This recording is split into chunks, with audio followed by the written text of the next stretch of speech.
So hello my dear friend, welcome back to on channel. तो आज की हमारी वीडियो का टॉपिक है परफॉर्मेंस बजटिंग। जैसे कि आप जानते होंगे MCom second year MCQ 5 unit number 10 का टॉपिक है। ठीक है, बहुत ज़्यादा इंपॉर्टेंट टॉपिक है। परफॉर्मेंस बजटिंग होता है क्या? बजटिंग के बारे में आप सब जानते होंगे कि जो बजट होता है वो एक साल के स्टार्टिंग में बनाया जाता है कि जो भी ऑर्गेनाइजेशन के पास रिसोर्सेज होते हैं उन रिसोर्सेज का ताकि एफिशिएंट तरीके से यूटिलाइज़ किया जा सके, क्योंकि जो भी रिसोर्सेज होते हैं वो स्कार्स होते हैं और हर एक डिपार्टमेंट को रिसोर्सेज की ज़रूरत होती है। तो हर एक डिपार्टमेंट की नीड को फुलफिल किया जाए उन स्कार्स रिसोर्सेज का यूज़ करके, इसलिए जो है बजट को प्रिपेयर किया जाता है ताकि एफिशिएंट तरीके से, अच्छी तरीके से हर एक डिपार्टमेंट के द्वारा यूटिलाइज़ किया जाए, कोई भी वेस्टेज ना हो। लेकिन परफॉर्मेंस बजटिंग होता क्या है? परफॉर्मेंस बजट तो हमने बना लिया, ठीक है, बजट को तो जो है प्रिपेयर कर लिया, लेकिन वो बजट तभी फ़ायदेमंद होगा जब हम उसके अकॉर्डिंग क्या करेंगे, परफॉर्म करेंगे, काम को करेंगे।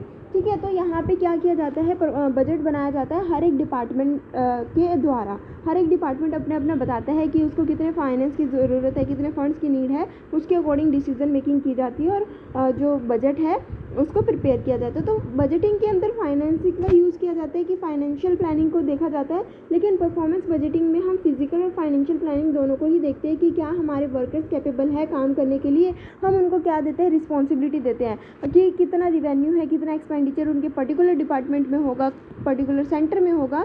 ठीक है, ये सारी चीज़ों को देखने के बाद परफॉर्मेंस बजट को बनाया जाता है। यहाँ पे हम क्या करते हैं, उन वर्कर्स की इफ़िशियंसी को देखते हैं कि क्या वो अपने काम को कर सकते हैं सही से, क्योंकि अगर कोई पर्सन किसी काम को के लिए रिस्पॉन्सिबल होगा और साथ के साथ हमने उसको अथॉरिटी भी दे दी है उस काम को परफॉर्म करने के लिए, तो एक्चुअली में वो अपना पूरा कॉन्सेंट्रेट करके उस काम को करेगा, क्योंकि उसको पता है कि अगर कोई गलती हुई तो उसको जवाबदारी देनी पड़ेगी, वो अकाउंटेबल होगा अपने काम के लिए। तो यही बेसिकली परफॉर्मेंस बजटिंग है।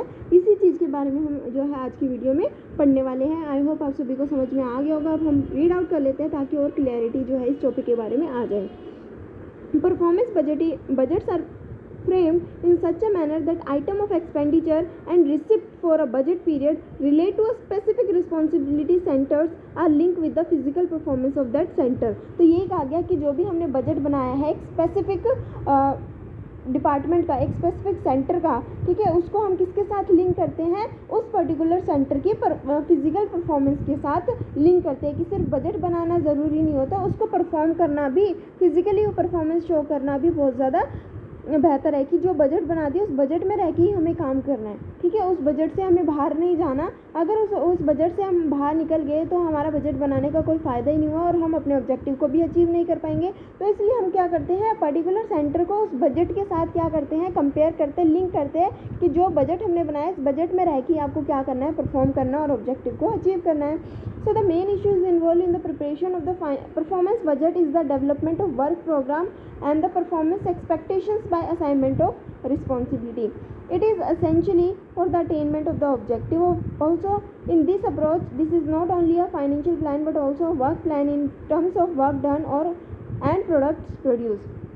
And thus, it gives a broader view to the budget as a plan and program of actions rather than only as an instrument for obtaining budget funds. In fact, it makes the integration of input with the output of the development program। जैसे कि हमने कहा कि यहाँ पे सिर्फ हम inputs को ही नहीं देखते बल्कि इनपुट और आउटपुट को क्या करते हैं, इंटीग्रेट करने की कोशिश करते हैं ताकि जो भी हमारे पास आउटपुट है उस इनपुट का यूज़ करके हम अच्छे से अच्छे तरीके से आउटपुट को प्रोड्यूस कर सकें। अब आता है परफॉर्मेंस बजटिंग टेक्निक क्या होती है। It is the process of analyzing, identifying, simplifying and crystallizing specific performance objective of a job to be achieved over a period in the framework of the organizational objective, the purpose and the objective of the job.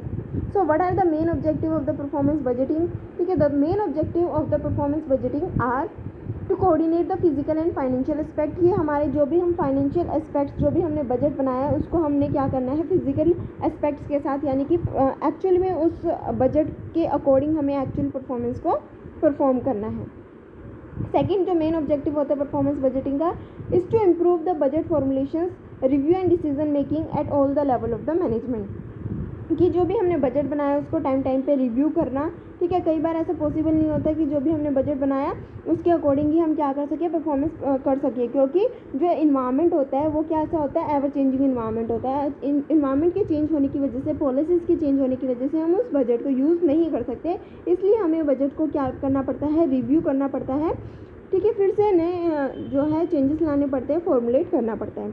ठीक है। तो ये सिर्फ एक particular department की responsibility नहीं होती, हर एक डिपार्टमेंट की रिस्पॉन्सिबिलिटी होती है। हर एक डिपार्टमेंट अपना अपना बजट जो है वो चेक करता है, रिव्यू करता है, उसके बाद ही एक्चुअल बजट को फॉर्मुलेट किया जाता है।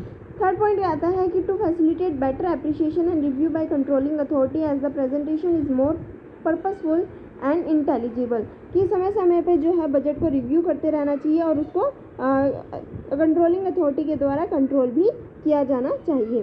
उसके बाद आता है to make more effective performance audit possible, समय समय पे ताकि ये देखा जाए कि जो भी परफॉर्मेंस हो रही है वो इफेक्टिव तरीके से हो रही है या नहीं हो रही, तो उसके लिए ऑडिट भी किया जाना चाहिए। उसके बाद आता है to measures progress towards long term objective which are forecast in a development plan. तो यहाँ पे क्या किया जाता है कि जो भी हम बजट बनाते हैं वो फ्यूचर्स के लिए बना रहे हैं, ताकि हम ये देख सकें कि जो हमने ऑब्जेक्टिव सेट किया है क्या हम अपने ऑब्जेक्टिव को अचीव कर पा रहे हैं या नहीं कर पा रहे। तो ये कुछ मेन ऑब्जेक्टिव होते हैं परफॉर्मेंस बजटिंग के। आई होप आप सभी को क्लियर हो गए होंगे क्या क्या ऑब्जेक्टिव्स हैं। अब देखते हैं कुछ और points. Performance budgeting requires preparation of periodic performance reports. Such report compare budgets and actual data and show variances. वो यही बात कह रहा है कि जैसे कि हम बजट बनाते हैं तो परफॉर्मेंस बजट क्या कहते हैं कि जो भी हमने बजट बनाया है उसको हम एक्चुअल परफॉर्मेंस के साथ कंपेयर करते हैं, ताकि हमें कोई भी अगर वेरिएशंस या डेविएशंस आती है तो उसको हम देख सकें और समय पे ही कंट्रोल मेजर्स लिए जा सकें। So there preparation is greatly facilitated if the authority and the responsibility of for the occurrence of each cost element is clearly defined within the firm's organizational structure। यानी कि कंपैरिजन करना तभी possible हो सकेगा जब हमारे पास ईजिली क्लियरली हर एक चीज़ हमें पता होगी, डिफाइंड होगी। ठीक है, अगर हम किसी को रिस्पॉन्सिबिलिटी दे दी लेकिन उसको काम करने के लिए अगर अथॉरिटी ही नहीं देगी तो वो पर्सन किस तरीके से अपने परफॉर्मेंस को, अपने काम को परफॉर्म करेगा। तो क्लियरिटी होनी चाहिए हर एक चीज़ में कि किसकी क्या रिस्पॉन्सिबिलिटी है, क्या उसके अकॉर्डिंग उसको अथॉरिटी दी गई है या नहीं दी गई। तो ऑर्गेनाइजेशनल का स्ट्रक्चर जो होता है वो क्लियर होना चाहिए, डिफाइंड होना चाहिए। इसके बाद आता है the responsibility for preparing the performance budget of each department lie on the respective department heads.